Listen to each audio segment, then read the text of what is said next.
तर मोहोळच्या ST stand समोर विना परवानगी छत्रपती संभाजी महाराजांचा पुतळा स्थापन करण्यात आला आणि त्यानंतर प्रशासन आणि शंभूप्रेमींची बैठक पार पडली। पुतळ्याची प्रतिष्ठापना झाली आहे, त्यामुळे प्रशासनाने पुतळ्याला धक्का लावण्याचा प्रयत्न करू नये, अन्यथा मोहोळ 5 मिनिटात बंद करू अशी भूमिका मोहोळ शहरातील सकल मराठा समाज आणि शिवशंभूप्रेमींनी प्रशासनासोबत झालेल्या बैठकीत घेतली आहे। दरम्यान या संदर्भात हा पुतळा कुणी बसवला याबाबत तपास करत असल्याची माहिती पोलिसांनी दिली आहे।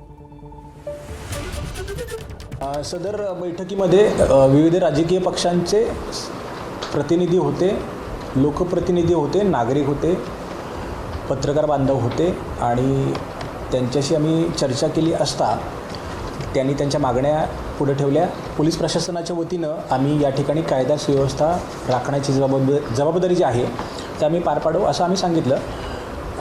त्याचप्रमाणे त्यांचे अन्य जे मुद्दे होते ते अन्य विभागाशी निगडीत असल्यामुळे सदर मुद्द्यांबाबत अन्य विभागांच्याकडून अधिकृत माहिती मिळणं अपेक्षित आहे। एबीपी माझा, उघडा डोळे बघा नीट।